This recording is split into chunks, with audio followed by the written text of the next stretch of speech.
आदिकाल से इस देश का एक ही धर्म रहा है, वो है सनातन धर्म। नमस्कार दोस्तों, मैं हूं वीरेंद्र गुप्ता और आप देख रहे हैं नमस्ते दिल्ली बीवीपी। जब भी धर्म की बात हुई है तो इस देश का एक ही धर्म रहा है, वो है सनातन धर्म। और ये बात इतनी ही सत्य है जितनी दो और दो चार होते हैं। और लेकिन ये कड़वा सत्य ये भी है कि धर्म के नाम पर बहुत अनर्थ हुआ है। इस देश का जो बंटवारा हुआ धर्म के आधार पर हुआ, और आप देख रहे हैं कि इस समय धर्म के आधार पर जो बंटवारा हुआ, तो जो लोग हमसे अलग हुए धर्म के नाम पे, आज वो किस हालत पे हैं। धर्म को एक अफीम बना दिया गया, जिसके नशे में इतने ज़्यादा वो मदहोश हो गए कि उन्हें और कुछ दिखाई ही नहीं दिया। वर्तमान परिप्रेक्ष्य में हम बात कर रहे हैं जो आजकल चर्चित सब्जेक्ट है। जी हाँ, मैं बात कर रहा हूँ बागेश्वर धाम की। एक नैरेटिव बना दिया गया है कि एक अंधविश्वास है। एक बागेश्वर धाम के जो हैं धीरेन्द्र शास्त्री जी, उनके माध्यम से एक नैरेटिव बना दिया गया है। और नैरेटिव क्या बनाया है, उनके नाम से उनको ये बताया जा रहा है कि वो अंधविश्वास फैलाते हैं, लेकिन उन्हें मोहरा बनाकर सनातन धर्म के ऊपर प्रहार किए जा रहे हैं। तो बड़ा ही एक ये नाजुक सा विषय है, और इस तरह की बातें करने से विश्लेषक बचते हैं, लेकिन जब एक ये समस्याएं सामने आती हैं तो इनका सामना भी हम ही को करना होता है। और दुर्भाग्य की बात तो ये है कि इस देश की राजनीतिक पार्टियां अपने निहित स्वार्थ के लिए धर्म का उपयोग करती आई हैं। जो इस देश का बंटवारा हुआ 1947 में, एक देश बना पाकिस्तान, धर्म के आधार पर बना। और इस बंटवारे के लिए जो इस देश की राजनीतिक पार्टी है वही जिम्मेवार रही है, जो पार्टी के राजनीतिक नेता हैं। निर्णय राजनीतिक था, ये कोई आम जनता का तो फैसला नहीं था।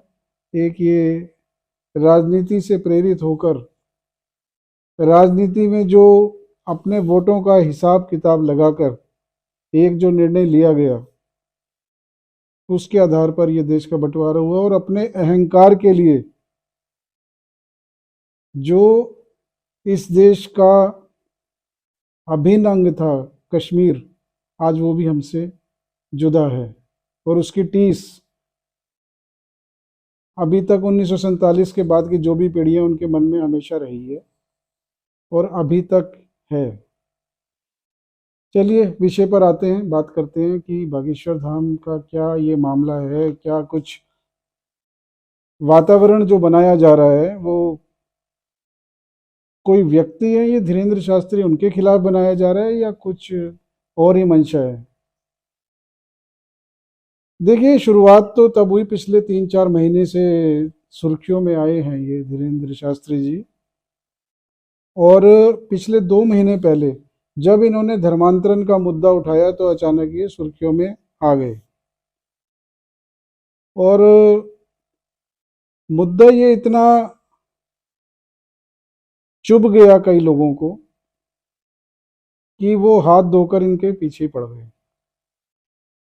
अब पीछे क्या पड़ गए कि देखिए, मैंने जैसे कि पहले बताया कि एक कड़वी सच्चाई है कि राजनीतिक रोटियां सेकने के लिए इस देश के चंद राजनीतिक नेता अपने राजनीतिक स्वार्थ के लिए इस देश की जनता का उल्लू बनाते हुए आए हैं। उल्लू तो मैं इसलिए कह रहा हूं कि एक वो जो होता है ना कि उन्हें लगता है कि देखिए, हमें अपनी वोटों की दुकानदारी चलानी है, इस देश पे राज करना है, तो उसके लिए जनता को मूर्ख धर्म के नाम पर बहुत आसानी से बनाया जा सकता है, और उन्होंने अभी तक बनाया है। अब इनका ये सीधा सीधा आरोप है कि ये जो बागेश्वर धाम के गुरु हैं धीरेन्द्र शास्त्री जी, अंधविश्वास फैला रहे हैं। हालांकि धीरेन्द्र शास्त्री जी ने कभी कोई दावा नहीं किया कि वो कोई अंधविश्वास फैलाते हैं। हाँ, इतना जरूर है कि वो सनातन धर्म की बात करते हैं और बालाजी की कृपा जो उनके ऊपर है, जैसा कि दिखाया जा रहा है या हम लोग देख ही रहे हैं आजकल, हर टीवी चैनल पे आजकल यही चर्चा है। तो जो हनुमान जी की कृपा है उसका बखान करते हैं। और ये कोई जो दैवीय कृपा है हनुमान जी की, बालाजी की, उस ये कोई नई बात तो है नहीं। ये तो सनातन काल से उनकी कृपा का बखान हमारे ग्रंथों में है, हमारे अनुभव में है, और ये हमारा एक विश्वास है, दृढ़ विश्वास है ये।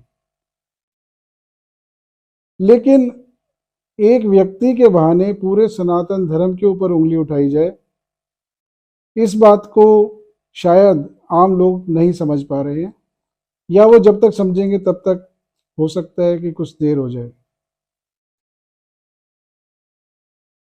वर्तमान में जो चल रहा है, देखिए उसमें एक नागपुर की संस्था है, अंधश्रद्धा निर्मूलन समिति, शायद ऐसे ही कुछ नाम है, और उसके जो कर्ता धर्ता हैं श्याम मानव, ये आजकल अ, इनके पीछे पड़े हुए हैं बहुत बुरी तरह से।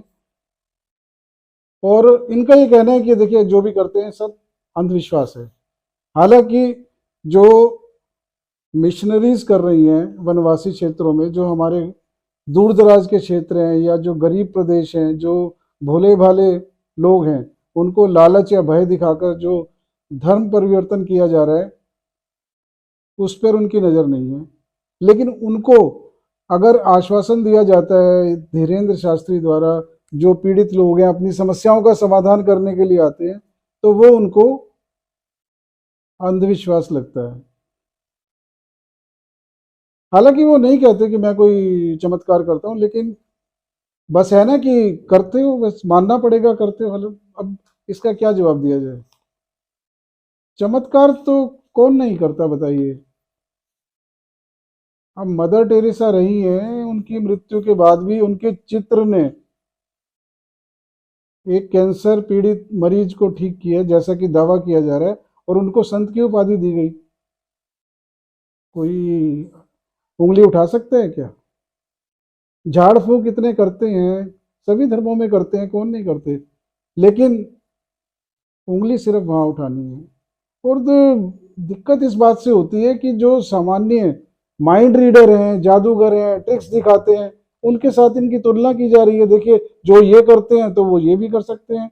एक वो जादूगर लेके आए हैं सुहानी शाह नाम से, दावा इनका ये है कि देखिए माइंड रीडिंग करके ये भी वो ही बात बता सकते हैं जो ये बता सकते हैं।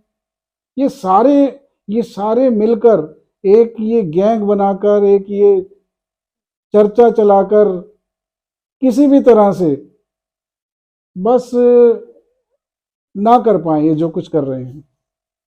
क्योंकि बहुत कुछ होता है, देखिए संगठन जब दिखता है ना एक जगह, तो सबके कान खड़े हो जाते हैं, राजनीतिक दलों के तो विशेष तौर पर कान खड़े हो जाते हैं, क्योंकि इनको लगता है कि इनकी अब दुकानदारी के ऊपर खतरा आने वाला है। और जब इतने, आप ये देखिए कि इनकी सभा में 1.5 लाख, 2 लाख, 4 लाख तक की जो जनमानस है वो एकत्रित होता है।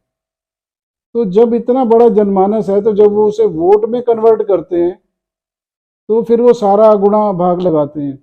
जो आज इनके ऊपर आक्षेप लगा रहे हैं कि जब वो अपने वोट का हिसाब लगाते हैं तो उनके समर्थन में आ जाते हैं।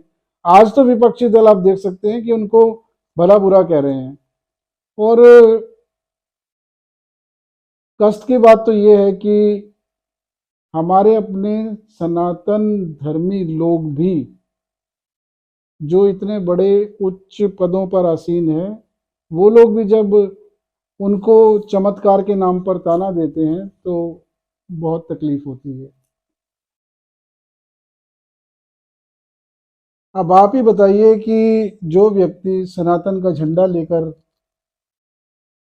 घूम रहा है, लोगों को जागृत कर रहा है, अपने सनातन के लिए तैयार कर रहा है, अब उन पे ये भी आरोप है कि देखिए ये तो हिंसा को बढ़ावा देते हैं।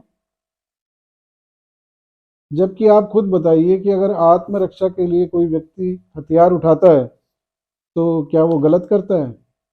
अपने धर्म की रक्षा के लिए अगर कोई हथियार उठाता है तो क्या वो धर्म करता है?